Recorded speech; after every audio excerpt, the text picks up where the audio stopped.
जय जय सभी को जय जय।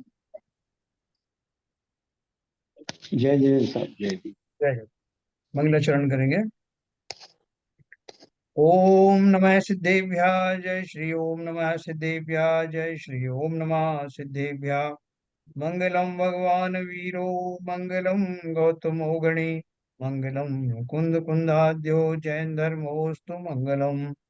सर्वमंगल मांगल्यम सर्व कल्याण कारकम प्रधानम सर्वधर्माणां जयनं जयतो शासनम। जैनम जयतु शासनम जैनम जयतु शासनम। तो हमारा मोक्ष मार्ग प्रकाशक ग्रंथ कल शुरू हो गया, जिसमें हमने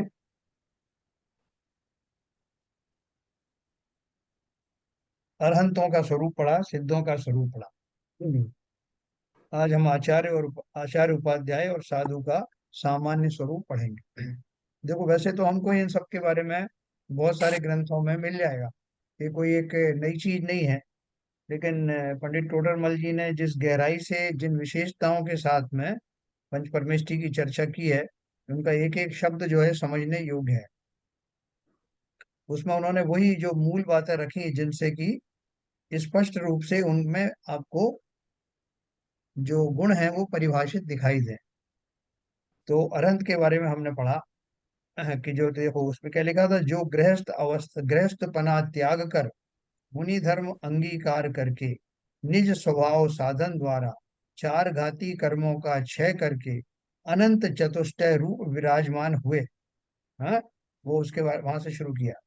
और फिर सिद्धों के स्वरूप में क्या बताया था, जो गृहस्थ अवस्था को त्याग कर मुनि धर्म साधन द्वारा चार घाती कर्म का नाश होने पर अनंत चतुष्टय स्वभाव प्रकट करके कुछ काल पीछे चार घाती कर्मों के भी भस्म होने पर परम औदारिक शरीर को भी छोड़कर ऊर्ध्व गमन स्वभाव से लोक के अग्रभाग में जाकर विराजमान हुए। विराजमान हुए। है ना, तो दोनों में आप देखो अंतर समझ लेना।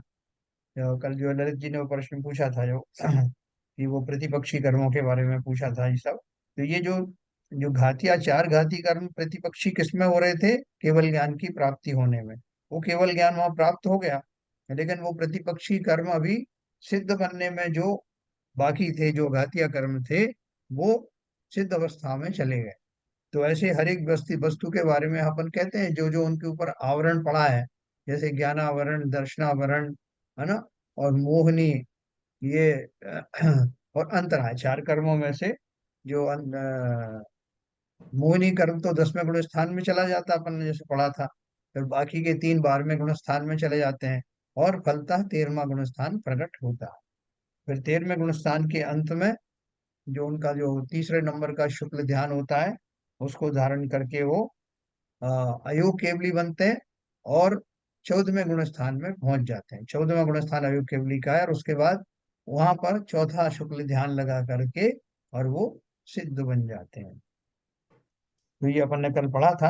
और इसमें कुछ शास्त्रीय शब्द भी हैं, जैसे औपाधिक भाव है, स्वभाव भाव है, औदिक भाव है। इन सब का भी अर्थ जगह जगह मैं आपको बताता जाऊंगा। तो अभी देखो तीसरा आ रहा है, आचार्य उपाध्याय साधु का सामान्य स्वरूप। ये इसमें समझना थोड़ा सा। अब आचार्य उपाध्याय साधु का मैं आपको शेयर करता हूँ।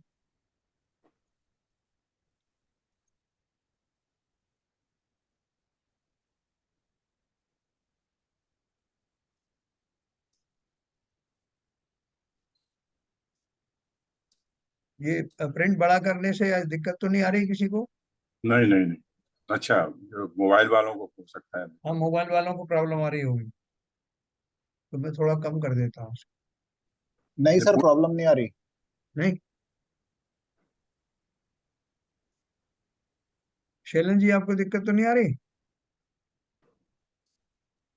सर मोबाइल में भी हम छोटा बड़ा अपने हिसाब से कर सकते हैं, तो मुझे तो प्रॉब्लम नहीं आ रही। तो मोबाइल में कोई अंतर नहीं है सर। अच्छा ठीक है। नहीं, एक बार सब शैलन जी ने बोला था इसलिए थोड़ा छोटा कर दीजिए। तो एनीवे, कोई जब तक कोई स्पेसिफिक कहेगा नहीं तब तक अपन ये फ्रंट में चलते हैं। तो अब आचार्य उपाध्याय साधु के स्वरूप का अवलोकन करते हैं।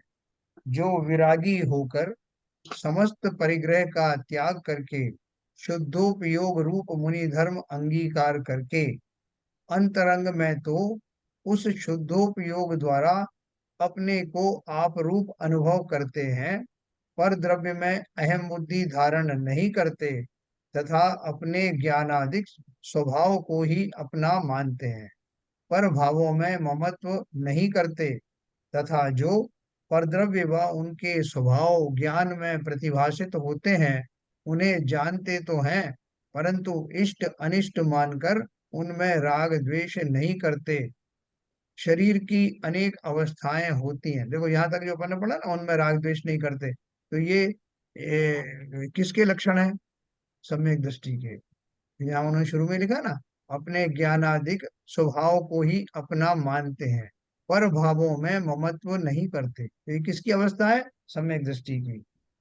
तथा जो परद्रव्य और उनके स्वभाव ज्ञान में प्रतिभाषित होते हैं उन्हें जानते तो हैं, परंतु इष्ट अनिष्ट मानकर उनमें राग द्वेष नहीं करते। देखो इसमें एक विशेष बात यह है कि आप और हम सब जो इस अपनी भूमिका में जहां तक हम पहुंचे हैं, स्पष्ट रूप से जानते हैं कि कौन कौन से द्रव्य पर हैं, कौन कौन से भाव पर हैं, कौन से मेरे हैं, अब तक हम लोग जान चुके हैं। लेकिन हमारे उनमें क्या फर्क है कि उन्हें जानते तो हैं, परंतु इष्ट अनिष्ट मानकर वे साधु आदि उनमें राग द्वेष नहीं करते, लेकिन हम करते हैं।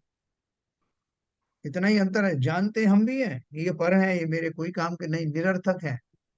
अपने शरीर के अतिरिक्त जितनी वस्तुएं हैं, जितने पदार्थ हैं, जितने संबंध आदि हैं, उनको मैं अवश्य ये जानता हूं कि वो मुझसे अलग है।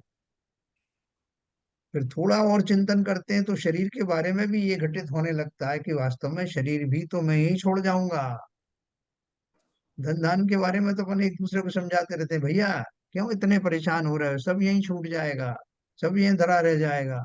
लेकिन शरीर के बारे में कोई चर्चा नहीं करता, वो उसमें छुपा हुआ होता है। कब छूट जाएगा? जब शरीर छूटे। बात बात पे हम लोग अनजाने में ये सब जो रियलिटी है, वास्तविकता है, उसकी चर्चा करते तो हैं, लेकिन उसको वास्तव में कहने से बचते रहते हैं। है ना, आपने वो पिक्चरों में देखा होगा ना कि वो जो हीरो अगर कहीं कह देता है कि मेरी मेरी मृत्यु हो जाएगी तो ऐसा हो जाएगा, तो वो हीरोइन उसके मुंह पे हाथ रख देती, अरे अरे ऐसी कैसी बात कर रहे हो, ये बातें नहीं आनी चाहिए। है ना, लोग वो बातें सुनना ही नहीं चाहते। मृत्यु की कल्पना करके उस विभीषिका से उनका परिचय होता है, वो डर लगने लगता है। इन काहे का डर है? बाकी सब धन धान्य के बारे में आश्वस्त होके बोलते हैं भैया सब धरा रह जाएगा, तो शरीर नहीं धरा रह जाएगा? उस समय तो वही तो होगा जब धरा रह जाएगा। तो हम में उतनी बुद्धि, उतना साहस न होने के कारण हम उन वस्तुओं को पर जानते हुए भी पर मानते नहीं हैं। तो यहाँ उनमें, हम में और उन साधु आदि में ये डिफरेंस है। इष्ट अनिष्ट मानकर उनमें राग द्वेष नहीं करते। शरीर की अनेक अवस्थाएं होती हैं, बाह्य नाना निमित्त बनते हैं, परंतु वहां कुछ भी सुख दुख नहीं मानते। शरीर में कुछ भी हो जाओ, रोग हो जाओ, शोक हो जाओ, गर्मी हो, तूफान हो, सुख दुख नहीं मानते तथा अपने योग्य बाह्य क्रिया जैसे बनती है वैसे बनती है, खींच कर उनको नहीं करते। है ना, ये भी नहीं कि साहब वो जो तपस्चरण आदि धारण करते हैं ना, तो वो आपने देखा होगा वो तीन मूर्ति जो है यहाँ पर बोरीवली में, उसमें वो बाहर मेन ऑफिस के बाहर में एक पुरानी फोटो लगी एक मुनिराज की, जो जो घोड़े के आसन में होकर के ध्यानस्थ है। वो बहुत बड़े कठिन कठिन आसन करके ध्यान कर रहे हैं। तो वहां वो जानबूझ करके कठिन वो साधना नहीं करते। वो बोल रहे हैं कि उस समय ऐसे भाव आते हैं और सहज में ही उस तरह की मुद्राएं भी बन जाती हैं। खींच खांच के नहीं करते, शरीर से जोर जबरदस्ती करके। तो यार उन्होंने वही लिखा, अपने योग्य बाह्य क्रिया जैसे बनती है वैसे बनती है, खींच कर उनको नहीं करते तथा अपने उपयोग को बहुत नहीं भ्रमाते हैं, उदासीन होकर निश्चल वृत्ति को धारण करते हैं। ये आपको सहज योग के बारे में बता रहे हैं।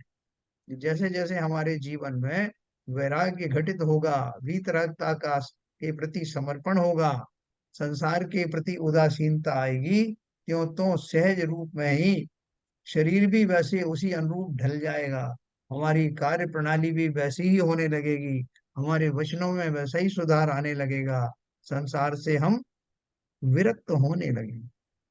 ये सहज दशा है, खींचने खांचने की जरूरत नहीं है। हाँ, ये जरूर है कि जब तक वो सहज दशा प्राप्त ना हो, तब तक शास्त्राभ्यास के द्वारा वो सहज दशा क्या होती है उसको अवश्य ही अध्ययन में लेना, संज्ञान में लेना,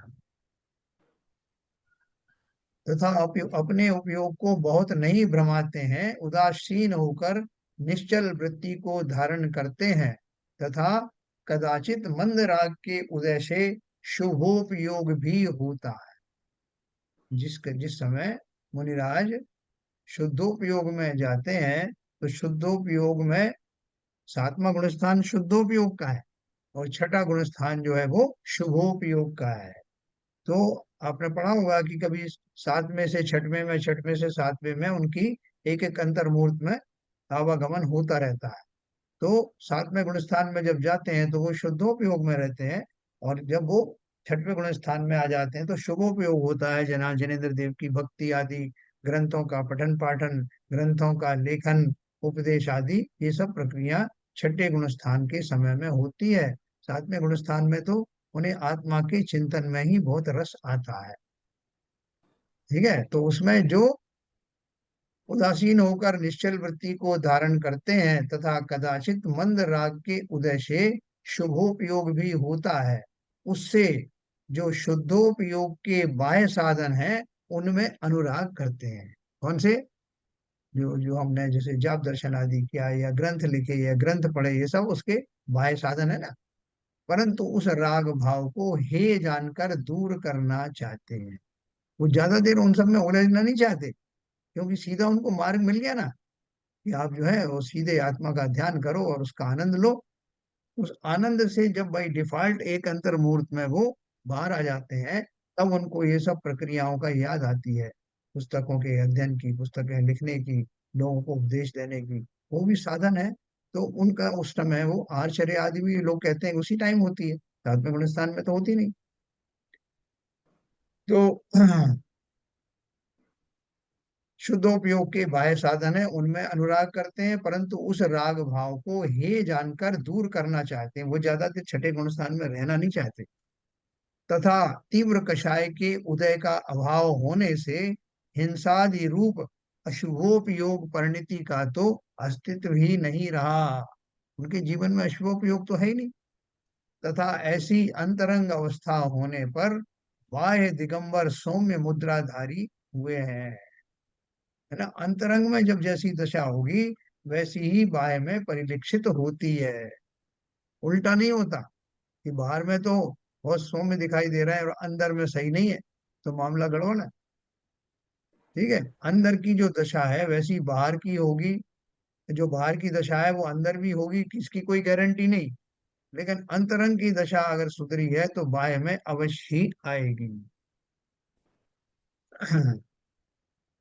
ऐसी अंतरंग होने पर बाह्य दिगंबर सौम्य मुद्राधारी हुए हैं, शरीर का संवारना आदि विक्रियाओं से रहित हुए हैं, वन खंड आदि में वास करते हैं, 28 मूल गुणों का अखंडित पालन करते हैं, 22 परिश्रमों का सहन करते हैं, 12 प्रकार के तपों को आदरते हैं, कदाचित ध्यान मुद्रा धारण करके प्रतिमावत निश्चल निश्चल होगा निश्चल हो जाते होते हैं, कदाचित अध्ययनादिक बाह्य धर्म क्रियाओं में प्रवर्तते हैं, कदाचित मुनि धर्म के सहकारी शरीर की स्थिति के हेतु योग्य आहार विहार आदि क्रियाओं में सावधान होते हैं, है ना। एक होता है जो छठवें गुण स्थान में आते हैं उस समय। तो ये किन की बात कही है? ये सभी मुनियों की कही है, आचार्य सभी साधु, और जिनमें उपाध्याय आचार्य भी वही साधु ही है ना, ये सब कॉमन है।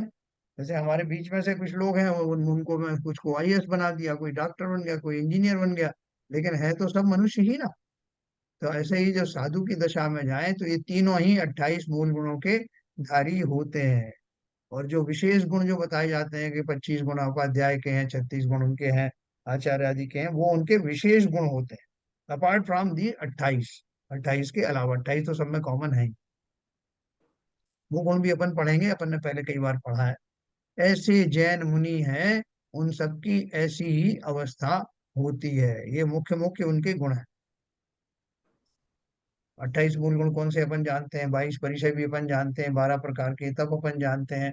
अब देखो आचार्य का स्वरूप, यानी उन्हीं साधुओं में से जो आचार्य पद के धारी होते हैं वो कौन होते हैं। उनमें जो सम्यक दर्शन, सम्यक ज्ञान, सम्यक चारित्र की अधिकता से प्रधान पद प्राप्त करके संग में नायक हुए हैं, तथा जो मुख्य रूप से तो निर्विकल्प स्वरूपाचरण में ही मग्न है, और जो कदाचित धर्म के लोभी अन्य जीव याचक उनको देखकर राग अंश के उदय से करुणा बुद्धि हो तो उनको धर्मोपदेश देते हैं। जो दीक्षा ग्राहक हैं उनको दीक्षा देते हैं। जो अपने दोषों को प्रकट करते हैं उनको प्रायश्चित विधि से शुद्ध करते हैं। ठीक है ना। तो वो आचार्य जो है उनका अपने एक छोटा सा उनकी भूमिका समझी कि वो क्या कार्य करते हैं। वो एक तरह से मुनियों में एक एडमिनिस्ट्रेटर भी होते हैं, जो आपके मुनियों के द्वारा होने वाले भूलों को दंड के रूप में उनको दे करके प्रायश्चित कराते हैं और वो व्यवस्था बनाए रखते हैं संघ में। दूसरा जो है उसमें जिनको दीक्षा लेनी है उनको से दीक्षा दीक्षित करते हैं, और कोई उपदेश सुनना चाहता है उपदेश के लिए इकट्ठे हो जाते हैं लोग जहाँ आचार्य हों, तो वो उसका कार्य भी इसी प्रकार से करते हैं। ऐसा आचरण आचराने वाले आचार्य उनको हमारा नमस्कार हो। फिर उपाध्याय का स्वरूप, तथा जो बहुत जैन शास्त्रों के ज्ञाता होकर संग में पठन पाठन के अधिकारी हुए हैं, तथा जो समस्त शास्त्रों का प्रयोजन भूत अर्थ जान एकाग्र हो अपने स्वरूप को ध्याते हैं, और यदि कदाचित कषाय अंश के उदय से वहां उपयोग स्थिर न रहे तो उन शास्त्रों को स्वयं पढ़ते हैं तथा अन्य धर्म बुद्धियों को भी पढ़ाते हैं। देखो वैसे तो क्या है कि उपाध्याय जो है वो उसमें जो चतुर्थ काल आदि में जो उपाध्याय होते थे तो वो कैसे होते थे कि वो जो द्वादशांग वाणी में विशेष रूप से अंगों के ज्ञाता पूर्वों के धारी होते थे। लेकिन आज तो अंग और वो है नहीं, लेकिन पोस्ट तो ये है ना उपाध्याय की। तो वो पोस्ट के हिसाब से उन्होंने देखो टोडरमल जी ने इसलिए इसकी व्याख्यान में प्रैक्टिकल एक दिया है। वो उनको अंगधारी अंगों के ज्ञान और पूर्व का ज्ञानी उन्होंने उनकी बात नहीं करी। क्या बोला है, जो बहुत जैन शास्त्रों के ज्ञाता होकर संघ में पठन पाठन के अधिकारी हुए हैं। संघ में है बहुत सारे मुनि हैं, इवन आचार्य भी हो सकता है कि वो बाकी सब में तो कुशल हैं, लेकिन शास्त्रों का उतना अध्ययन उनको नहीं होगा जितना कि वो उपाध्याय की जो पोस्ट पर बैठे हुए मुनि हैं उनको विशेष होता है। और उनकी इसी क्वालिटी के कारण उनको उपाध्याय पद पर नियुक्त किया जाता है। जो बहुत जैन शास्त्रों के ज्ञाता होकर संघ में पठन पाठन के अधिकारी हुए हैं, तथा जो समस्त शास्त्रों का प्रयोजन भूत अर्थ जान एकाग्र हो अपने स्वरूप को ध्याते हैं।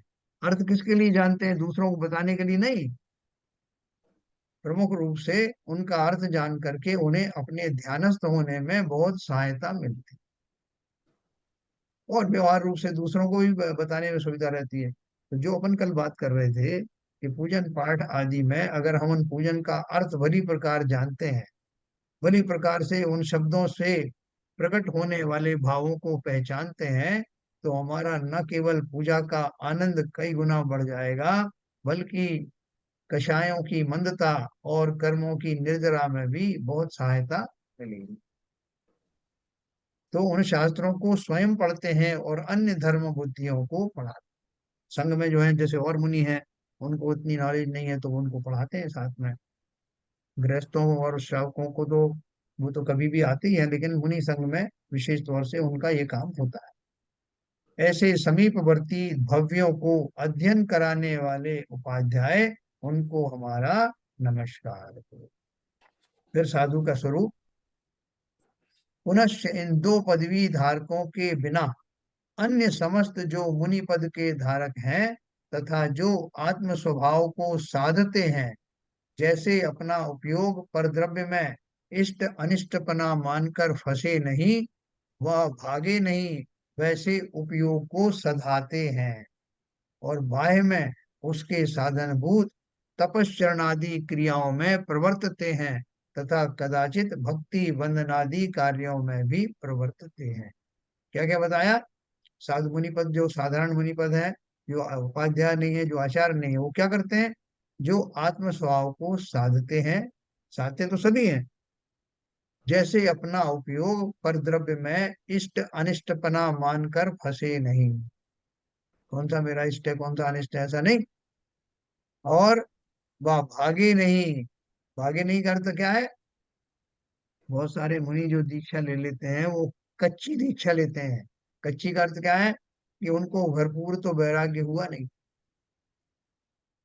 देखो हमारे यहाँ भी एक उल्लेख है कि जब तक वो 8 साल का नहीं हो जाता तब तक उनको अपन अनुव्रत आदि देने का विधान नहीं है।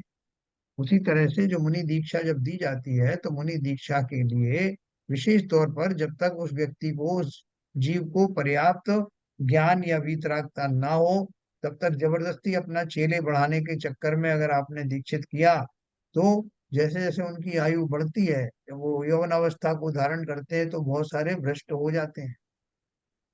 आपने कुछ साल पहले वो पढ़ा होगा, वो जो देवास में या उज्जैन में घटना हुई थी ना, वो एक लड़की थी, वो किसी से दूध लेती थी। तो वो बाद में जब वो बड़ी हुई, पहले तो उसने काफी वो व्रत ले लिए थे। उसके बाद में बड़ी हुई तो उसको कुछ समझ नहीं आया, उसके साथ चली गई। तो बहुत उल्लेख हुआ था, शायद उसमें पेपरों में वक्त सब जगह निकला था। और उसमें हमारे साधुओं के ऊपर भी ये आक्षेप आया था कि वो कच्ची अवस्था में मात्र अपने शिष्यों को नंबर बढ़ाने के लिए किसी को भी दीक्षित दे देते। तो यहाँ अपन ने क्या पढ़ा कि वो मुनि बने ही वो जो पर द्रव्य में इष्ट अनिष्टपना मानकर फंसे नहीं, वह भागे नहीं। बाद में कहा कि नहीं कोई बात नहीं साहब, कपड़े पहन लेंगे या वापस अपने उसी में आ जाएंगे गृहस्थी, उसका महान दोष लगता है। ये साधारण चीज थोड़ा है। इसलिए बहुत सोच समझ करके, अपनी सामर्थ्य देख करके स्वयं भी दीक्षित हों और दूसरों को दीक्षा देने की प्रेरणा तभी करें जब उनमें उस तरह की आपको खूबी मालूम पड़ने लगे, है ना, जल्दीबाजी में नहीं। इसलिए मैंने आपको बताया, दयानंद राय जी हुए, टोडरमल जी हुए, देन आपके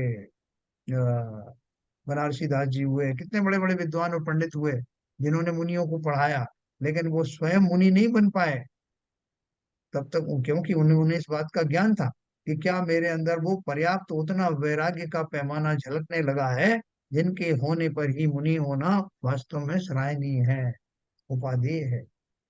लेकिन सब कुछ करते थे, वो कोई भ्रष्ट थोड़ी थे, वो भी मुनिवत आचरण ही करते थे। कहते हैं ऊंची भूमिका को धारण करके नीचे काम नहीं करना, लेकिन नीची भूमिका में होकर के ऊपर की भूमिका के व्रत नियम आदि धारण किए जा सकते हैं। तो ऐसे हमने साधुओं के बारे में पढ़ा। अब देखो एक शब्द आ रहा है इसमें, पूज्यत्व का कारण। अपन पंच परमेष्ठियों को की पूजा करते हैं, उनको पूज्य मानते हैं, क्यों मानते हैं, उसके पीछे कारण क्या है? इस प्रकार इन अनंत आदि का स्वरूप है, सो वीतराग विज्ञानमय है। उसी के द्वारा अनंतादिक स्तुति योग्य महान हुए हैं, क्योंकि जीव तत्व की अपेक्षा तो सर्व ही जीव समान है, परंतु रागादि विकारों से व ज्ञान की हीनता से तो जीव निंदा योग्य होते हैं, और रागादिक की हीनता से व ज्ञान की विशेषता से स्तुति योग्य होते हैं। वाह। सो सो अरहंत सिद्धों के तो संपूर्ण राग आदि की हीनता और ज्ञान की विशेषता होने से संपूर्ण वीतराग विज्ञान भाव संभव है।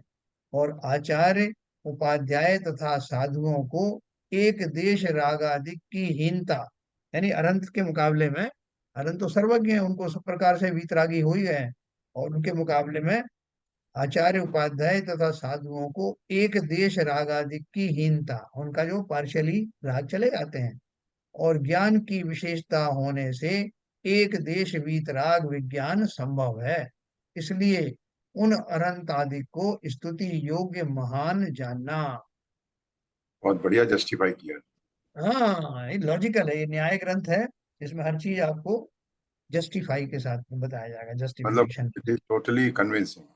हाँ, ठीक है सर। तो देखो, बहुत बढ़िया, आप इतना ध्यान से सुन रहे हैं, बहुत अच्छी बात है। ये बहुत कंपैरिजन एकदम सटीक किया है। हाँ हाँ, रागादिक की हीनता सेवा ज्ञान की विशेषता से स्तुति योग्य होते हैं। सो अनंत सिद्धों के तो संपूर्ण रागादिक की हीनता और ज्ञान की विशेषता होने से संपूर्ण वीतराग विज्ञान संभव है, तथा आचार्य उपाध्याय तथा साधुओं को एक देश रागादिक की हीनता और ज्ञान की विशेषता होने से एक देश वीतराग विज्ञान संभव है।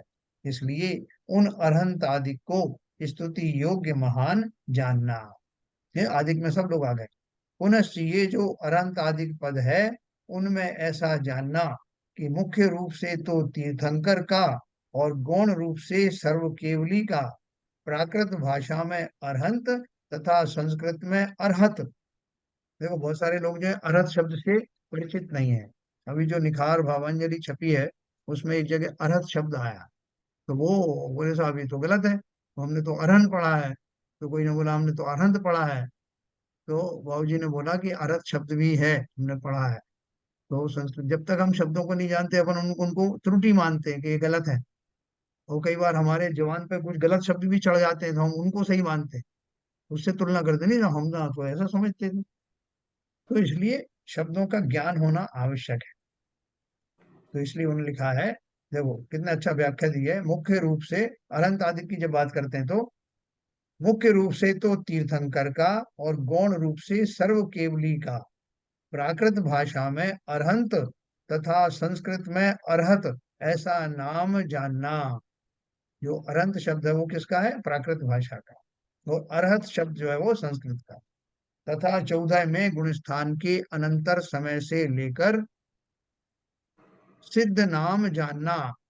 14वें गुणस्थान के बाद सिद्ध हो गए। पुनश्च जिनको आचार्य पद हुआ हो, वे संग में रहें अथवा एकाकी आत्म ध्यान करें, अथवा एका विहारी हों, अथवा आचार्यों में भी प्रधानता को प्राप्त करके गणधर पदवी तक के धारक हों, उन सब का नाम आचार्य कहते हैं। वाह। जो जो गणधर हैं, वो भी आचार्य हैं। और वो तो बहुत बड़े आचार्य हैं, क्योंकि बहुत सारे संघ उनके अंतर्गत आते हैं, समूह शरण में आते हैं। तो इसलिए उन्होंने बोला, और वो किसी भी रूप में आचार्य रहेंगे, ऐसा नहीं कि जब वो संघ में बैठे तभी आचार्य हैं। तो उन्होंने क्लियर कर दिया इस बात को, जिनको आचार्य पद हुआ हो वे संग में रहें, अथवा एकाकी आत्माध्ययन करें, अथवा आत्म ध्यान करें, अथवा एका विहारी हों, अथवा आचार्यों में भी प्रधानता को प्राप्त करके गणधर पदवी के धारक हों, उन सब का नाम आचार्य कहते हैं। पुनश्च पठन पाठन तो अन्य मुनि भी करते हैं, परंतु जिनको आचार्यों द्वारा दिया गया उपाध्याय पद प्राप्त हुआ हो, वे आत्म ध्यान आदि कार्य करते हुए भी उपाध्याय ही नाम पाते हैं। अभी आपने जिन किनको उपाध्याय बना दिया, जैसे आचार्य के बारे में बताया, उपाध्याय बता दिया कि साहब ये तो नित्य प्रति अध्ययन करते रहते हैं और इन्हें विशेष ज्ञान है। अब वो किसी समय बैठ करके वो पूजन कर रहे हैं, और बिना किसी पुस्तक के कर रहे हैं, कोई अध्ययन नहीं कर रहे हैं, तो क्या उनका वो उपाध्याय पना चला गया? बोले नहीं, एक्चुअली जब भी वो। एक्चुअली जैन साहब, जी। ये आचार्य बनने से पहले ज्ञान सागर महाराज, उनके पास उपाध्याय हाँ हाँ हाँ। पद ही था। जब यहाँ यस। यहाँ यहाँ पर आए थे मुंबई, जी। तो वो उपाध्याय ही थे वो। हाँ, यस यस, मुझे मालूम। तो वो जो फिर उनका जो प्रमोशन उसके हिसाब से होता रहता है, उनका ज्ञान के आदि के कारण, सीनियरिटी के कारण, वहां भी सीनियरिटी चलती है। तो जो पदवी धारक उपाध्याय ही नाम पाते हैं, तथा जो पदवी धारक नहीं है, वे सर्व मुनि साधु संज्ञा के धारक जान। जो बाकी के साधु हैं, वो भी तो अध्ययन कर रहे हैं। तो आप कहोगे साहब आप अध्ययन नहीं कर सकते, क्योंकि आप जो है उपाध्याय तो है नहीं। तो ऐसा नहीं है, उनको उन्होंने बोला जो उपाध्याय है वो विशेष अध्ययन उनका किया हुआ होता है, बहुत शास्त्र के ज्ञाता होते हैं।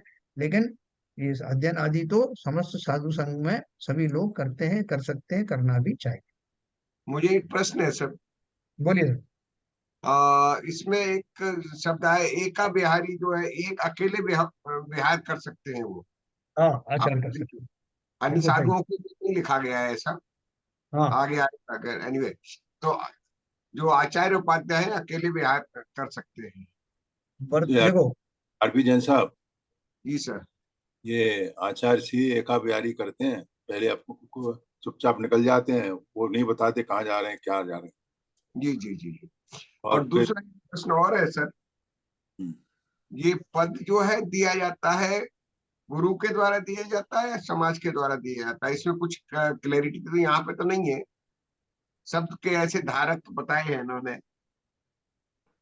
देखो बहुत ऐसा है कि मेरे हिसाब से, जैसे कि इन जनरल तो अपन ने ये पढ़ा है कि समाज द्वारा उनको आचार्य पद दिया जाता है। और अब जहां पर मान लीजिए, और फिर उसके बाद में जो एक बार आचार्य बन गए, तो वो उस परिपाटी में फिर वो जो है वो दूसरों को, जब वो जाने लगते हैं तो दूसरे को बना देते हैं।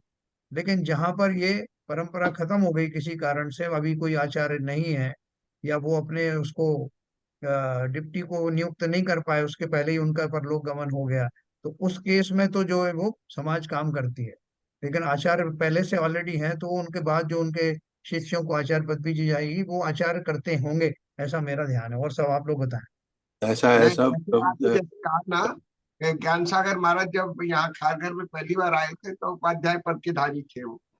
हाँ, और यहाँ आसपास विहार करते थे। जब मेरठ के पास पहुंचे तो उनके गुरु जो है समाधि मरण को प्राप्त हुए, तो उस समय उन्हें आचार्य पद दे दिया गया। एक्चुअली मैं बताता हूँ आरपी जैन साहब, जी सर। उनका वो अपना बूंदी के पास जगह है देवरी, वहां पर उनकी समाधि हुई थी। और उसके पहले जब यहाँ से उपाध्याय पद से गए थे, तो वहाँ त्रिलोक तीर्थ में पहुंचने से पहले दिल्ली में थे। वहाँ सन्मत सागर महाराज, आचार्य सन्मत सागर महाराज की समाधि हो गई थी। तो वहाँ के फिर उनके जो अपना उनके जो समाज की जो कमेटी थी, फिर उनको आचार्य पद से उनको सुशोभित किया था, उनका पट्टाधारक बनाया था। और फिर जब ज्ञान सागर महाराज की समाधि हुई, तो उनके शिष्य जो थे गे सागर महाराज, तो उनको उनकी उनकी पदवी उनको क्या कहते हैं ट्रांसफर कर दी थी। तो तो जो किसने, समाज ने की या क्या आचार्य ने की? नहीं, आचार्य थी तो उनकी तो समाधि हो गई थी। हाँ, उनकी हो जाएगी तो फिर समाज के लोग ही करेंगे। समाज के दोनों ने की थी, समाज ने की हाँ, थी। जो भाई साहब त्रिलोक तीर्थ की जो कमेटी थी, हाँ, हाँ। उन्होंने डिसाइड करके उनको पहले आचार्य पद दिया था ज्ञान सागर जब महाराज को। और तो एक ज्ञान, समाज देते हैं तो सब समाजों को मान्य होना चाहिए। यस, वो सब समाज को मान्य होता है। अभी गेस उनके पट्टाधारक जो है सप्तम है, जो है गे सागर महाराज। गंगे सागर महाराज। जी हाँ। भाई साहब, जी। विद्यासागर जी महाराज को उनके गुरु ज्ञान सागर जी महाराज ने ही बुद्धि थी। और ज्ञान सागर जी महाराज ने तो विद्यासागर जी महाराज को पहले ही अपने अपने जीवन में ही जीवित रहते हुए उनको आचार्य बना दिया था। ये भी हम्म। बात सही है बाबू जी, ये भी बात सही है। तो इसीलिए आचार्य जो हैं अपने संघ में योग्य व्यक्ति को देखते हैं, सीनियरिटी नहीं होती इसमें। उसमें आचार्य की बुद्धि परख होती है। बुद्धि परख के हिसाब से कौन कितना वीतरागी है, कौन कितना किस स्तर पर है, उसके हिसाब से आचार्य जो है वो उनको स्थापित करते हैं। मेरे मैं समझता हूँ जैसा ऐसा है। नहीं, आप भी सही हैं, दोनों बात सही है। अगर आचार्य खुद क्या कहते हैं आचार्य पदवी बिल्कुल। किसी के उसको दे के जाते हैं, तो ये भी बात सही है। मगर अगर वो नहीं कर पाते हैं तो फिर उनको समाज सुशोभित करता है। हाँ, ये ये भी दोनों। सही है। ये सही है, सही है। ज्ञान सागर जी महाराज जो आचार्य बने थे उनको उनमें यही था कि उन्होंने समाज ने बनाया था उन्हें। लेकिन ये जो विद्यासागर जी महाराज बने हैं उनको ज्ञान सागर जी महाराज ने नहीं जो बनाया, उनके गुरु तो थे सही। उन्होंने बनाया था। बिल्कुल, दोनों इसलिए मैंने प्रथाएं। कहा कि दोनों तरह और की उनके संभावनाएं होती। उनके संघ में जो साधु लोग हैं उनका कुछ रोल नहीं रहता है। मतलब वो तो जो आचार्य तो उनके लीडर है ना, संघ के लीडर है। हाँ, हाँ, हाँ, हाँ। तो साधु लोग नहीं चुनते हैं। साधु लोगों का कोई राग द्वेष नहीं है इसमें। नहीं, राग द्वेष नहीं, की नहीं, बात नहीं है, राग द्वेष की मतलब बात उनको नहीं है। एक संघ का लीडर चाहिए ना उनको। हाँ, तो वहाँ कोई वो साधुओं के बीच में वोटिंग नहीं होती है किसको साधु आचार्य बनाना है? नहीं कुछ नहीं, नाम वोटिंग आते की बात होंगे नहीं है, वर मतलब जो भी उनके वर सीनियरिटी तो है कुछ। ही, आप जैसे बता रहे नहीं, हैं। हाँ कुछ। वो तो जो अगर आचार्य आचार्य प्रेजेंट है, अगर उनको देना है तो वो खुद ही असेस करके वो देते हैं, उसमें किसी का कोई रोल नहीं रहता है। नहीं देखो, नहीं, आचार्य जहाँ है वो वहाँ भी की तो कह बात रहे हैं आपने ना। सही कही, हाँ, लेकिन जहाँ पर जो है वो समाज को अगर करना है तो वो उनको इस बात का संज्ञान लेना पड़ता है कि इन साधुओं में कौन ज्यादा सीनियर है, किसको ज्यादा अध्ययन है। समाज हाँ, जब ये आपकी निर्णय बात लेने से बिल्कुल सही। पहले इन सब बातों का ध्यान करता है, संज्ञान लेता है। लेकिन ऐसी भी घटनाएं हुई है जहाँ संघ के दो दो फाड़ हो गए, just because somebody else wanted।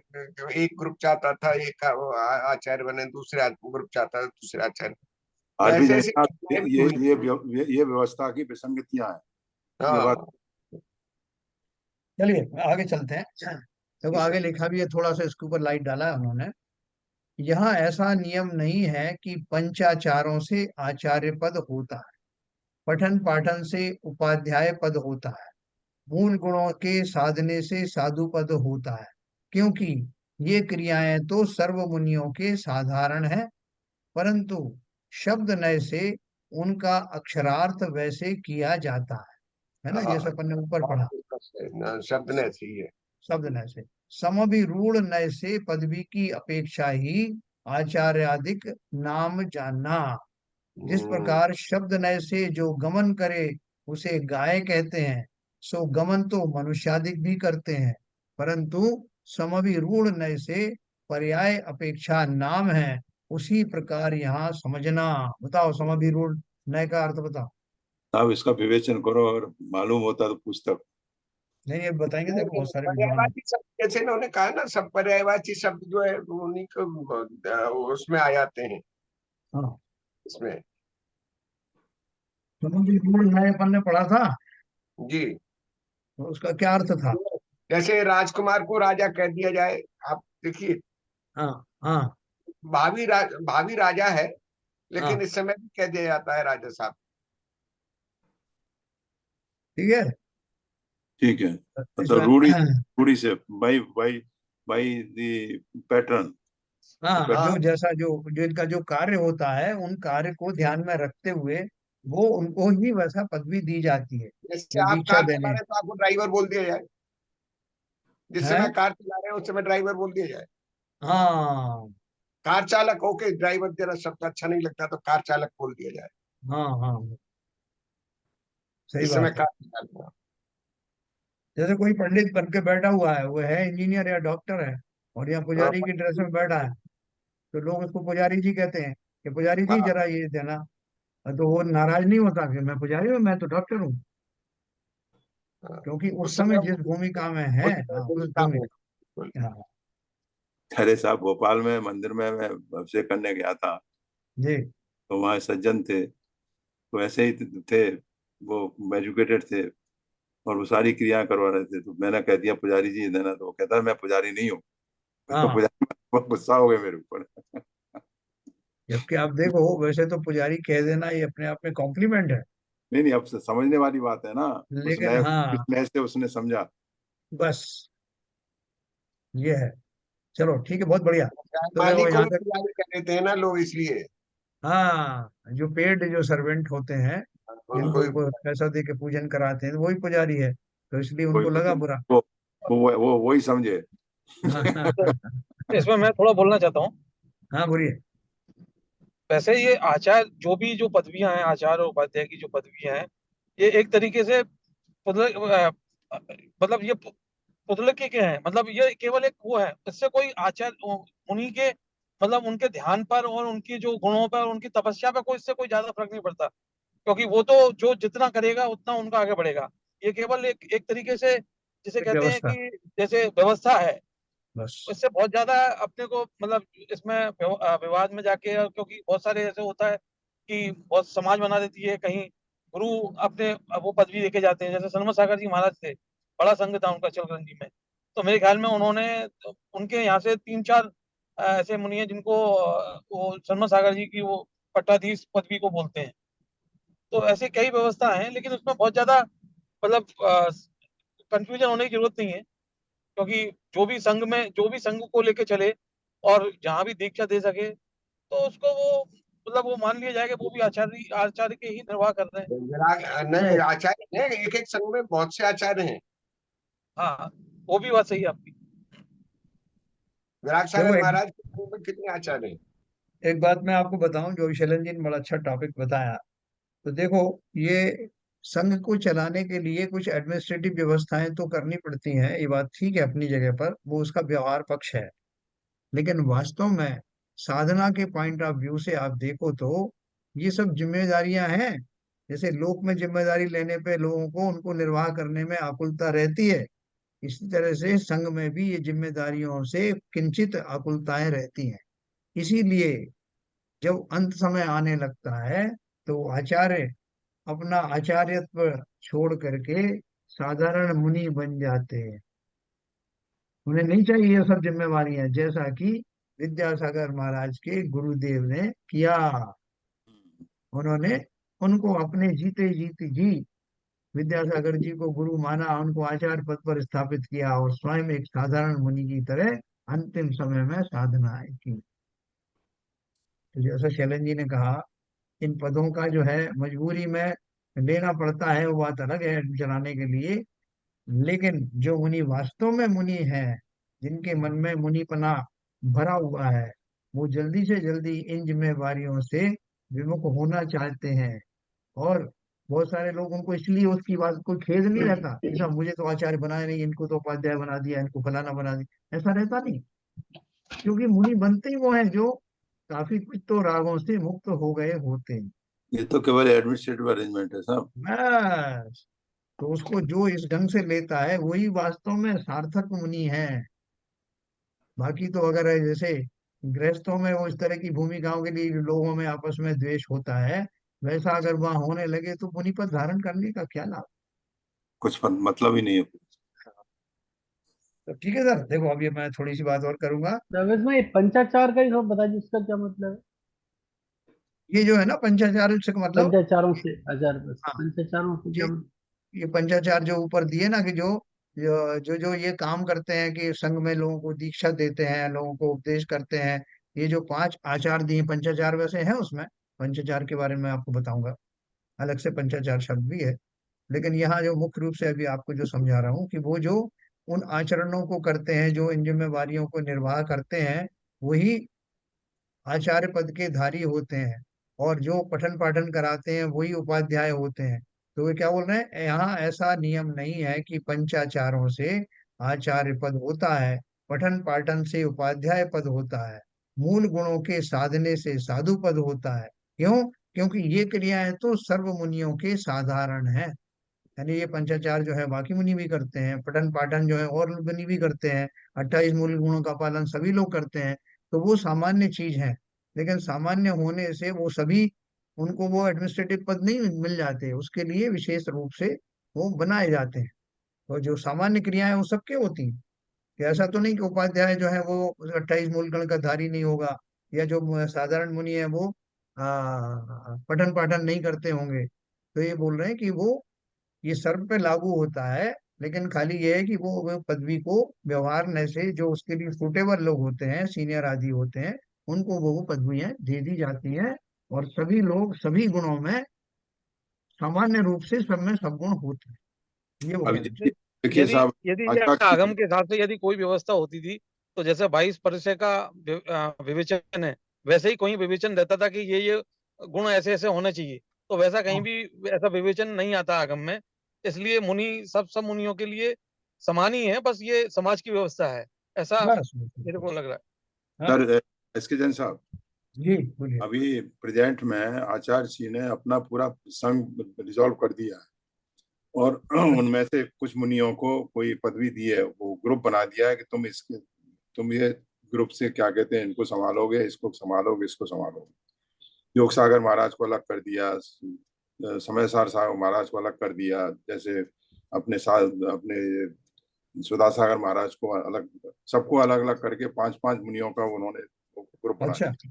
हाँ यस। हाँ जब जब हम लोग गए थे, अपन वहाँ गए थे ना, हाँ। अ, निर्यापक पैटर्न बनाया था, निर्यापक। पैटर्न वगैरह गए, हाँ नहीं, पैठन वगैरह आचार्य श्री के दर्शन गए थे ना सिरपुर, हाँ हाँ हाँ तो वहाँ आचार्य श्री थे और एक शुल्लक थे और एक मुनि और थे, बस, और कोई पूरा संघ में था ही नहीं वहाँ पे, 40-45 मुनियों का संघ में। हाँ हाँ हाँ हाँ। सबको प्रमाण सागर को अलग कर दिया, पुराण सागर को अलग कर दिया, सबके अलग अलग उनको पदवी दे दी है, भाई ये आप ग्रुप के हेड हैं, ग्रुप हेड बना दिए जैसे। वो भाई साहब निर्यापक बनाए गए थे, हैं? निर्यापक।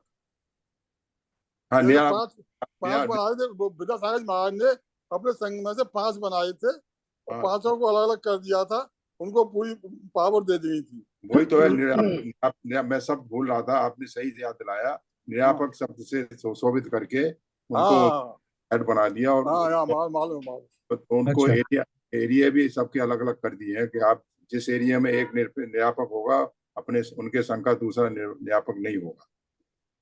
अच्छा, ऐसा किया। इस तरह का अरेंजमेंट। और कब से हुआ ये? अभी रिसेंटली? अरे सिरपुर पहुंचने से पहले हुआ है। चलिए, बहुत अच्छा। देखो, ये जो इनका प्रश्न था ललित जी का, जैन धर्म जानिए, पेज नंबर 38 के ऊपर में, ये किताब सब अपने साथ रख के बैठना।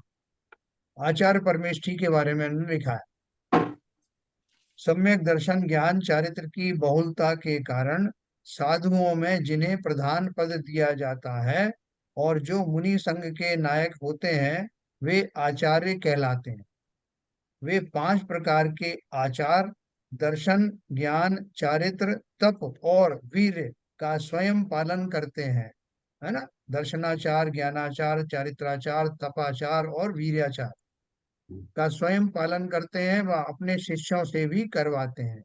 ये कभी कभी धर्मोपदेश देते हैं, योग्य श्रावकों को दीक्षा देते हैं और अपने दोषों को प्रकट करने वाले संघस्थ मुनि आदि को प्रायश्चित देकर विधि पूर्वक शुद्ध भी करते हैं। ठीक है, तो ये पंचाचार के बारे में आप जो पूछ रहे थे ना, ये दर्शनाचार, ज्ञानाचार, चारित्राचार, तपाचार और वीर्याचार, ऐसे ये 5 आचार होते 5 प्रकार के आचार, पंचाचार, हैं। बहुत बढ़िया, पंचाचार। बहुत आपने सटीक निकाला। हाँ, हाँ, नहीं, पर इसमें ऐसा फिर ऊपर क्यों लिख दिया कि पंचाचार से नहीं है? वो कुछ शॉर्ट ऐसा लिखा है वो तो। शॉर्ट में लिखा है, उसको मैंने आपको डिटेल में बता दिया। नहीं नहीं, वो वापस ऊपर आए सर, है वहां पर, वहां जो सेंटेंस है ना, वहां पर वापस थोड़ा दिखाइए। इसमें ये जन धर्म जानिए। नहीं नहीं, मोक्ष नहीं नहीं मार्ग। नहीं, मोक्ष मोक्ष मार्ग मार्ग। में जो पंचाचार हाँ जहाँ देखो, पर आए हैं हाँ हाँ, देखो यहाँ सेंटेंस, लिखा है, ये लिखा है यहाँ पर, यहाँ पर नहीं, पीछे रह गया, आगे रह गया। आगे। यहाँ ऐसा नियम नहीं है कि पंचाचार से आचार्य पद होता है, ये तो हाँ क्वालिफाई किया है एलकेजन साहब। हाँ, ये ना, यहाँ ऐसा नियम नहीं है कि पंचाचारों से आचार्य पद होता है, पठन पर पाठन से अभी तो उपाध्याय पद। पंचाचार की, पंचाचार मतलब आचार पद के गुण बता रहे हैं पंचाचार से, और यहाँ ये बोलने का ऐसा नहीं है, नियम नहीं है। कोई नहीं, तो काम पंचाचार तो सभी साधुओं के नियम है सब, ये तो साधुओं का आचरण है पंचाचार। साधु, हाँ, दर्शन सभी साधुओं दर्शन का ज्ञान आचरण चारित्र, होता है। दर्शन ज्ञान चारित्र तप और वीर्य, ये 5 प्रकार के आचार का स्वयं पालन करते हैं, वह शिष्यों से भी करवाते हैं, तो शिष्य करते तो हुए ये ना, जो मुनि होते हैं वो सबको पंचाचार का पालन करना पड़ता है, सभी करना मुनि। पड़ता है। तो बोल ये रहे हैं तो कि वो तो मूल गुण है, सभी कर रहे हैं, ये तो मूल गुण है उनके। तो इसलिए वो कह रहे हैं कि वो तो सभी करते हैं, खाली केवल इनमें इतनी। अधिकता है, कि पहले लिखा उसमें अधिकता है, केवल इनमें इन गुणों की हाँ तो अधिकता वही है, आचार में पाई जाती है। अपने यहाँ कोई बॉस बनता है, इंजीनियर्स में कोई एक बॉस बन जाता है, तो उसने कोई अलग से डिग्री ली क्या? हम्म। है ना, इंजीनियरिंग तो उसने भी की, सबने की है। वो थोड़ी कोई सीनियरिटी हो गई किसी के, कोई विशेष रूप से कुछ विशेष ज्ञान की वजह से उसको रिकॉग्नाइज किया गया, तो है तो सब वही लोग। तो इसी तरह की बात है। तो ठीक। चलिए, अपन ने ये सिद्धों के बारे में, अब देखो यहाँ ऐसा नियम नहीं है, अपन ने पढ़ दिया। यहाँ सिद्धों से पहले देखो, अब एक लाइन और अपन पढ़ के समाप्त करेंगे। यहाँ सिद्धों से पहले अनंतों को नमस्कार किया, सो क्या कारण है? बहुत बढ़िया। ऐसा ऐसा संदेह उत्पन्न होता है। देखो, इनकी बहुत एक खूबी है टोडरमल जी की, पहले प्रश्न उठाएंगे फिर उसका आंसर भी स्वयं दें। नहीं, प्रश्न ऐसा उठाते हैं जो जिज्ञासा में होता है। हाँ, अनंतों को नमस्कार किया, सो क्या कारण है? ऐसा संदेह उत्पन्न होता है, उसका समाधान यह है, नमस्कार करते हैं सो अपना प्रयोजन सधने की अपेक्षा से करते हैं। सो अनंतों से उपदेश आदि का प्रयोजन विशेष सिद्ध होता है, इसलिए पहले नमस्कार किया। गुरु गोविंद दोनों खड़े, अकेला पाए। हाँ, बलिहारी गुरु आपने गोविंद दिया बताया। ठीक है सर, तो वो यहाँ पर लागू होता है। इस प्रकार अरहंत आदि का स्वरूप चिंतवन किया, क्योंकि स्वरूप चिंतवन करने से विशेष कार्य सिद्धि होती है। पुनश्च इन अरहंत आदि को पंच परमेष्ठी कहते हैं, क्योंकि जो सर्वोत्कृष्ट इष्ट हो उसका नाम परमेष्ट है, परम इष्ट। पंच जो परमेष्ट उनका समाहार समुदाय, उसका नाम पंच परमेष्ठी जानना। जो इष्टों में पांच जो इष्ट हैं हमको, उनके समुदाय को पंच परमेष्ठी कहते हैं। पुनश्च ऋषभ अजित संभव अभिनंदन, ये सारे जो तीर्थंकर हैं, इन भरत क्षेत्र में वर्तमान धर्म तीर्थ के नायक हुए हैं। गर्भ जन्म तप ज्ञान निर्वाण कल्याणकों में इंद्रादिकों द्वारा विशेष पूज्य होकर अब सिद्धालय में विराजमान हैं। उन्हें हमारा नमस्कार हो। अपन सर जब पूजन वगैरह, यहाँ पे एक प्रश्न है। हाँ, ये 24वें तीर्थंकर को अभी वर्तमान में अपना शासन नायक कहा जाता है, वर्धमान स्वामी को, हाँ, महावीर स्वामी को, महावीर स्वामी को। हाँ तो हाँ, इनका वर्तमान ये शासन नायक कब तक रहेंगे? जब तक दूसरे तीर्थंकर नहीं हो जाएंगे। अच्छा अच्छा अच्छा। तो इससे पहले महावीर भगवान से पहले पार्श्वनाथ भगवान शासन नायक रहे। यस यस, शासन नायक का अर्थ क्या है कि मतलब उस समय में उनका प्रभाव बना रहता है, उनकी स्थिति वो, क्योंकि प्रेजेंट है, वो उस समय प्रेजेंट में कीर्तन कर रहे हैं, तो उनका प्रभाव रहता है। तो उस प्रभाव को ही लोग उसको शासन मानते हैं। अच्छा अच्छा। जब तक दूसरे तीर्थंकर नहीं हो जाते तब तक उनका शासन चल रहा है। वो शासन ऐसा थोड़ी कि वो राजा है। नहीं नहीं, वो तो एक नोशनल चीज है। तो नोशनल नोशनल, हाँ। क्योंकि वो तो अभी आनंद से तो सिद्ध होके मोक्ष चले गए। अब चले गए, फिर भी शासन क्यों चल रहा है? क्योंकि जब नहीं, तक कोई फिर दूसरा, भी उनका उनका जिनबिंब अपना मूर्ति में देख के उनके आराधना करते हैं, उनको अनंत मान के क्या कहते हैं, उनकी पूजा करते हैं। तो वो सब वही तो शासन चल रहा है। नहीं, अनंत तो अपन सभी को ही मानते हैं, 24 वो तो मानते तीर्थंकरों हैं, की जब 24 पूजन तीर्थों करते को हैं। मानते हैं। हाँ। हाँ, तो वो क्या है कि अभी जो लेटेस्ट हुए हैं, जो लेटेस्ट होके निपटे हैं, तो लोग उनको थोड़ा ध्यान रखते हैं। आप बता रहे थे कि वहाँ कौन सी जगह पे 23 तीर्थंकरों की प्रतिमाएं थी, 24 में की नहीं थी? 24वीं तीर्थंकर नहीं, वहीं पे है ना? वो कोलाकोट में। हाँ, गोलाकोट में। तो वो क्या था कि जिस समय वो रचना हुई होगी, उस समय वो उतने ही तीर्थंकर हुए थे महावीर स्वामी के बाद के पहले का होगा वो। अच्छा अच्छा। तो वो शासन का अर्थ वही है, वो नोशनल है। और जब तक वो दूसरे तीर्थंकर नहीं होते, अपन कहते हैं वर्तमान में महावीर स्वामी का शासन चल रहा है। उससे पहले पार्श्वनाथ के टाइम पे लोग बोलते होंगे कि वर्तमान में पार्श्वनाथ भगवान का शासन चल रहा है। शासन जी। का अर्थ मतलब नोशनल है, कि वो तीन भुवन के राजा है ना, इसलिए। तो और उसके बाद उन्होंने, एक समय में एक ही होते हैं तीर्थंकर। एक समय में एक ही होता है, बिल्कुल। तो इसलिए जब इनका कोई इनको हैंडिंग ओवर का ले मिल जाएंगे तो फिर वो उनका शासन चालू हो जाएगा। सर ये हाँ नाम के हाँ, लिए मतलब उसमें कहने के लिए वो तो सिद्ध में कन्वर्ट हो चुके होते हैं, मतलब वो तो हम बिल्कुल बिल्कुल, जबरदस्ती मतलब मानते रहते हैं जब तक बिल्कुल वो नए सब। मतलब अरिहंत नहीं मिलते हैं। भाई साहब, ये जी, भरत और आरत क्षेत्र में ही चल रहा है। हाँ हाँ, हाँ, ये और ध्यान रखना कि ऐसा नहीं है कि सब जगह शासन नहीं का।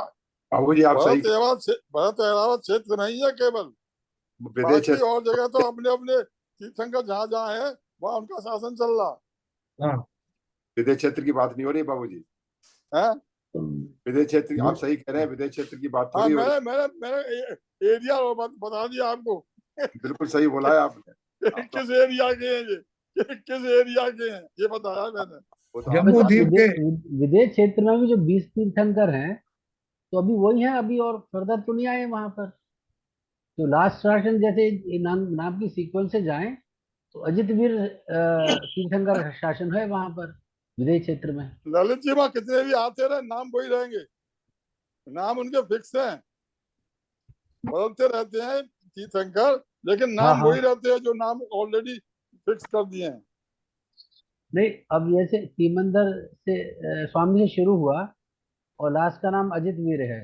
हाँ, तो अब यही बीच रहेंगे, नाम तो यही रहेंगे और नाम आदमी तो बदलते रहेंगे, पर जाएंगे। अभी अभी जैसे इस समय किनका नाम चल रहा है वहां पे, किसका शासन चल रहा है? बहुत अलग अलग अलग ईमानदार, अलग वो हैं, विधेय वहां भी एट ए टाइम 20 एक ही विधेय रहेगा अलग अलग जैसे है। यहाँ पर भरत देखो देखो क्षेत्र ऐसा, में। एक मिनट में 20 आपको बता, 20 विधेय अलग ऐसा अलग है, हर एक विधेय में अलग अलग उनका शासन चल रहा है। है, एक मेरू पर्वत से संबंधित चार दिशाएं होती है ना, एक मेरू पर्वत के चारों तरफ चार दिशाएं होती, और पांच मेरू से मिलाकर के कितने हो गए, 20 हो गए। 20। एक मेरू पर्वत से संबंधित चार दिशाओं में जो तीर्थंकर होते हैं वो सीमंदर, युगमंदर, बाहु सुबह उचार हो गए। ठीक है, अगले वाले उसमें ये सब होंगे, दूसरे जो से अच्छा। चार। तो ऐसे पांच मेरु संबंधी, 4 × 5 जो है 20 तीर्थंकर ये हो जाते हैं। हमारा पूर्व विदेह में सीमंदर स्वामी का नाम है, तो वो सीमंदर ही रहेंगे। सीमंदर अच्छा। सीमंदर स्वामी जुग मंदर नामी। ठीक है सर, तो अपन उनकी पूजन करते हैं। सीमंदर जिनालय बने हुए हैं जगह जगह, उनकी आजकल प्रतिमाएं बनाई जा रही हैं, क्योंकि वो तो वर्तमान में ही अनंत अवस्था में मौजूद है। इनकी जिनकी अपन पूजन करते हैं वो तो सब सिद्ध बन गए, है ना, लेकिन हम अनंतों के रूप में उनकी पूजन आज भी कर रहे हैं, क्योंकि उसमें जो है हमारे भाव ज्यादा लगते हैं। उनके समूचरण की चर्चा होती है, उनके उपदेश आदि की चर्चा होती है, उनकी प्रातिहार की चर्चा होती है, इसलिए हम उनको अनंत रूप में ही पूजते हैं आज भी। और सिद्ध की पूजन हम अलग से करते हैं, तो उसमें भी वो सारे आ जाते हैं। ठीक है सर, तो इस प्रकार से हमने वो 24 तीर्थंकर और ये 20 तीर्थंकरों को नमस्कार किया। यद्यपि परमेष्टि पद में इनका गर्वित पना है, तथापि विद्यमान काल में इनकी विशेषता जानकर अलग से नमस्कार किया है। जो जिनेन्द्र देव हैं, अरहंत हैं, वो मुनि है कि नहीं, बताओ। अपन मुनियों को मुनि है नमस्कार कर रहे हैं, हाँ, हाँ परम मुनि मुनि है। है। हाँ, परम मुनि है। हाँ, इनका गर्वित पना है, मतलब परमेष्टि में आ जाते हैं, लेकिन हमने उनको अलग से, उनकी विशेषताएं जानकर उनको अलग से नमस्कार किया है। पुनश्च त्रिलोक में जो अकृत्रिम जिनबिंब विराजमान है, मध्य लोक में विधि पूर्वक कृत्रिम जिनबिंब विराजमान है, जिनके दर्शनादिक से एक धर्मोपदेश के बिना अन्य अपने हित की सिद्धि जैसे तीर्थंकर केवली दर्शनादिक से होती है, वैसी ही होती है। उन जिनबिंबों को हमारा नमस्कार हो। है ना, उन्होंने एक बात क्या कही कि जो अकृत्रिम जिन जो चैत्यालय है ना, जैसे नंदीश्वर आदि में है, या ये मेरू पर्वतों के ऊपर में जो बने हैं, जो जिन्हें किसी ने बनाया नहीं, जो हमेशा रहते हैं, वो तो अकृत्रिम जिनमें में चैत्यालय है। और ये जो मध्य लोक में जो हमने बनाए हैं, मंदिर आदि हम बना रहे हैं, वो सब कृत्रिम में बनाए जा रहे हैं। ठीक है, तो उनमें जो दर्शन है, तो एक बोल रहे हैं जिनके दर्शनादिक से एक धर्मोपदेश के बिना। अब प्रतिमा में जो है बाकी सब चीजें तो हैं, पर एक धर्मोपदेश नहीं हो रहा है, जनवाणी नहीं है, मुंह से उनके दिव्य ध्वनि नहीं कर रही, लेकिन उसकी हम कंपनसेट कैसे करते हैं, उनके द्वारा रचित ग्रंथों को वहां विराजमान कर लेते हैं, तो सारी चीजें पूरी हो गई। और इसलिए हम जब उनको नमस्कार करते हैं, तो पूरे मस्तिष्क में यही रहता है जैसे मैं साक्षात प्रभु का दर्शन कर रहा हूँ। तो इस तरह हमारा उनको नमस्कार किया हमने। कल अपन इसमें आगे की बात पढ़ेंगे। ये बिल्कुल देखो कैसे सरल सरल शब्दों में टोडरमल जी ने हमको इन चीजों के बारे में बताया, और चूंकि अपने को थोड़ी सी जानकारी, इसलिए अपन उसके बारे में डिस्कस भी कर पा रहे हैं। तब इस तो ग्रंथ इसलिए की भाषा काफी मतलब सिंपल है। जैसे ज्ञानाडम में तो काफी कुछ कई जगह ऐसी खड़ी टाइप की भाषा थी, मतलब ग्रामर देखें तो प्रॉपर लगता था ग्रामेटिकली ठीक नहीं शायद। हाँ, मैं इसमें हिंदी बहुत अच्छा लिखी है ग्रामर के हिसाब से भी। ये एक्चुअली टोडरमल जी ने तो ढूंढारी भाषा में लिखी थी, फिर उस ये पर तो ट्रांसलेशन किया गया। भारत ने लिखी अच्छा। हुई है। भारत जी ने उसको वो किया है, भारत एक जी ने लिखी है। मगन, हाँ, हुकमचंद मगन लाल जी। की रचित है ये पूरी प्रकाश। हाँ, और भी बहुत सारे लोग हैं हुकमचंद उसमें। भारत जी। हाँ, हुकमचंद बारिल जी ने उसकी संपादन किया है। और इसका जो है वो, एक कौन, मगन लाल जी का एक नाम आया था, मगन चंद जी कौन आया था, जिन्होंने उसकी जो है, टीका वहां ढूंढारी से हिंदी में की, फिर उसका संपादन करके एडिटिंग करके फिर बारिल जी ने उसको छापा। इसमें लिखा है ना, भाषा परिवर्तन श्री मगनलाल जैन, मगन लाल जी, और ढूंढारी संपादन से हिंदी में किया। अपना डॉक्टर हुकमचंद भारत। फिर इसमें कितनी एडिटिंग हुई है, कितने कितने एडिशंस में है, उसकी एडिटिंग की है आप और हम, तो वो भावांजलि में कर रहे हैं ना, निकारो भावांजलि में। इसमें भी बहुत लगती है, इसमें बहुत मेहनत लगती है सब कई बार छापते हैं, छापने वाले की कोई गलती नहीं होती, लेकिन उसकी गलती से वैसे शब्द जुड़ जाते हैं। कई बार एडिट करने वाले से छूट जाते हैं। ऐसी बहुत बहुत नहीं, चीजें होती जैन साहब, पहले जो प्रिंटिंग होती थी वो हाथ की कंपोजिंग से होती थी। हैं। हाँ आजकल ये कंप्यूटर से होती है, तो कंप्यूटर में जो भाषा कन्वर्ट होती है हाँ, उसकी भी गलतियां हैं। आप कितनी बार करोगे तो वही गलती आएगी। बिल्कुल बिल्कुल। तो जिन लोगों ने इसकी एडिटिंग का काम नहीं किया है वो इस चीज को समझ नहीं पाते। रियलाइज नहीं कर रियलाइज। पाते। सही बात। एल के जैन साहब ने तो जितनी मेहनत की है, मैं कह रहा हूँ कोई कर नहीं सकता था। वो नहीं, बहुत ही बहुत बहुत साधुवाद के प्राप्त हैं। बहुत बहुत बढ़िया। चलिए सर, जिनवाणी स्तुति करेंगे। चलिए।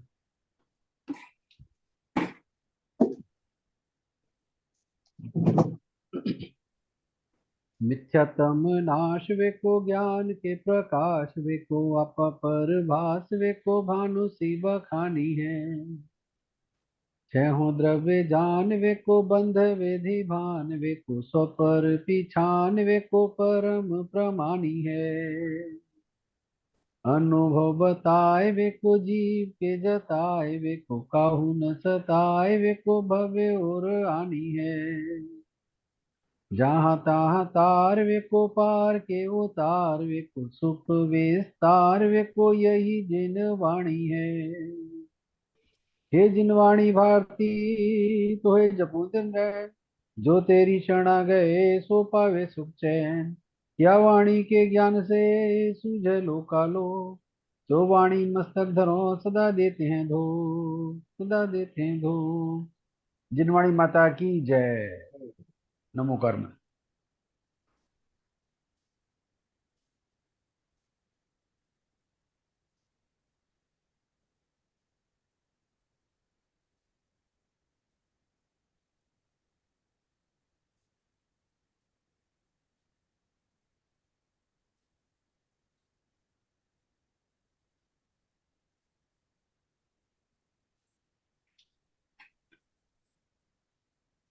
जय जिनेन्द्र, सभी को जय जिनेन्द्र। जय जय जिनेन्द्र। जिनेन्द्र, जय जिनेन्द्र। जय जिनेन्द्र। सभी को जय नहीं साहब। जय जिनेन्द्र बाबू। जय जिने जय। जय। जय जिनेन्द्र, सबको जय जय जिनेन्द्र। जिने। जय जन्म देवी साहब, सभी की जय जन्म देवी साहब। जय जिनेन्द्र। आज आज गुणमाला जी नहीं आई शायद। हाँ, सरिता जी नहीं है, गुणमाला जी नहीं है, नीरजा नहीं है। तो पंचायत चले हुए, महिला पंचायत कुछ। कल आप जा रहे हैं पनवेल? हाँ सर। अच्छा अच्छा अच्छा। चलो, ठीक है सर। ओके सर, जय जिनेन्द्र। मेरा तो कल वो बीआरसी में अपॉइंटमेंट है, जी लेकिन वो मे डे का मेरे को डाउट हो रहा था कि मे डे की वजह से कहीं वहां छुट्टी तो नहीं है, मगर उन्होंने कैसे अपॉइंटमेंट दिया?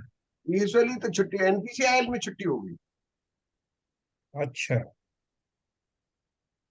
अच्छा, आ, बीआरसी छुट्टी नहीं होती मेरे की? फोन कर लेना था फिर भी आप। हाँ, फोन कर मीटिंग लूंगा की सर। छुट्टी होती है सर, ऐसी बात नहीं है।